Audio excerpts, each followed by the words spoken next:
Hi, this is Ruth Theresa with One Inspiring Woman, and I have been gathering a lot of questions from different clients and people on Facebook and Instagram and other places about ghosts. So I've decided to do a video just about ghosts.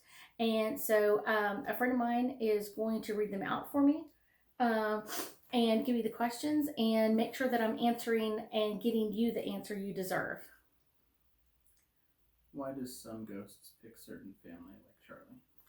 Okay, so some ghosts do pick certain families, and one of the reasons why they do that is sometimes it's your children are the same age he was or close to that same age, or in Charlie's case, the family that Charlie's been around, and he's not a scary ghost at all, but he had a younger sister that was that age when he passed, and so that's his connection back to that family.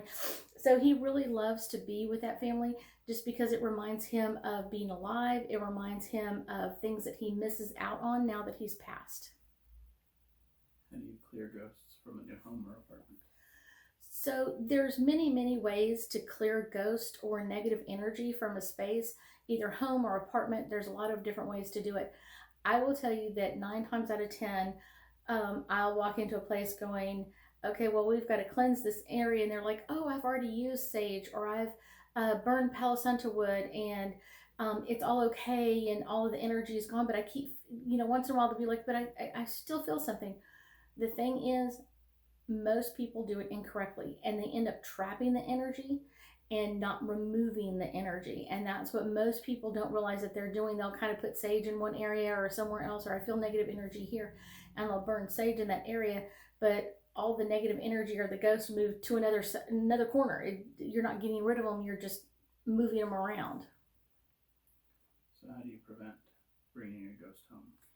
So one of the easiest things that you can do to prevent bringing ghost home is um, setting up barriers for them to get to you. Every time we go to the store, every time we pick up something, a loaf of bread, a picture frame, a pillow, or whatever it is, while we're out and about doing our shopping or whatever it is, and we pick that up, someone else has handed that whole hand had that item in their hand prior to you touching it, and their energy usually stays on it. So if they were having a bad day, you could pick up their negative energy and you can bring that home. So a couple of easy things that you can do is putting a couple of one or two lavender buds at your door frame, one or two on each side, and that will set up a field to kind of prevent that coming in. The other thing is I do make sprays that actually help remove energy while you're doing it. So that can be just a great way to prevent them from coming home with you. Why are some ghosts so aggressive? Some ghosts are really aggressive and they can really be wanting your attention. Sometimes they can be aggressive because they want you to possibly get a message to their family. I've had that happen. Or they're trying to get their family a message before something happens, before the wedding happens, or before the baby is born, or whatever it is, to kind of give you a message. Sometimes they can be aggressive because they had a negative childhood when they were alive. They could have had a very abusive, emotionally, physically, sexually abusive childhood, and therefore those people are more likely to come across aggressive because that's what they've learned in this life, is to be aggressive is the only way to live. Some ghosts around me make me feel sick. Why is that? Some ghosts can, because sometimes it can be they're drawn to your energy, but sometimes it can be a negative thing. I was doing a reading for a client many years ago, and her dad, who had been sexually molesting her for a long period of time, came in the room and she literally started throwing up during the reading. And so that can bring that up. And then several years later, about 2 or 3 years ago, I had another client and her uncle came in and he never molested her, but he had molested several of her sisters and a couple of cousins. And when he walked in the room, it triggered that for her and she started throwing up. So they can trigger things in us that can bring that emotion around. And so it's one of those, it's like, what is triggering in you that other ghost may be connected to in some way. Why do ghosts come to me and not to other people? Ghosts come to people that have abilities. And so a lot of people are like, well, I don't know what my abilities are. It doesn't matter. The ghost will recognize it. Um, just as if you were walking out on a busy street or a busy road or in the mall, you would look to find the person who has the sweetest energy, who would get out of their way to help you. And so that's what they're drawn to, is our energy. And they start communicating with us or trying to tell us information so we can communicate for them. Can ghosts get attached to furniture? They can get attached to furniture if there is a piece of furniture that they really loved in their life.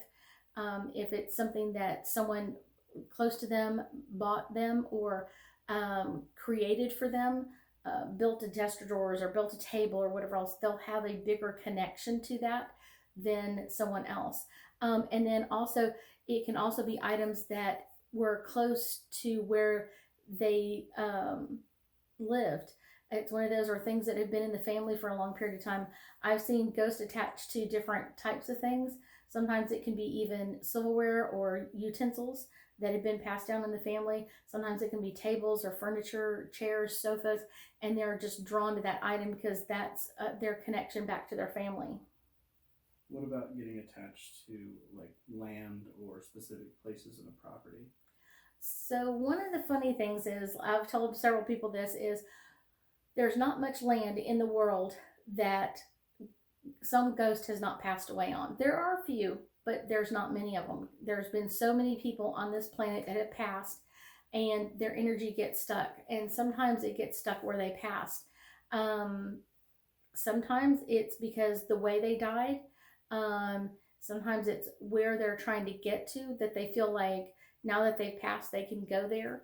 I've had ghosts do that where they get shot and their energy is kind of like, I want to be home with my mom, and their energy will get stuck in that home with their mom. Even if their mom grows older and passes, the next family will still be dealing with that same energy in that same place. So why can I feel ghosts when my family members, like my sister, can't?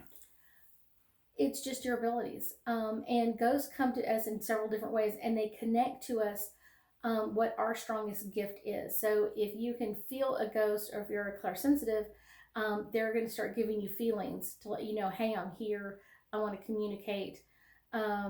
Sometimes they'll come in with words. Clairaudient, you'll start to hear words and be like, wait, that's not a voice I remember, or no. Or they could come in and start showing you images of something that they did, or what they were wearing when they passed, or that sort of thing, and to kind of give you that abilities.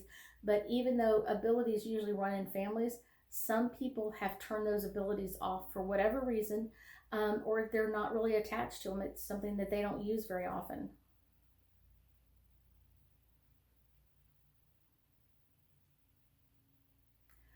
So those are the questions. If you have any other questions for me, please comment or like below, and I will definitely either do a video for you, or I will personally give you a message. I hope you have a great day. Talk to you soon.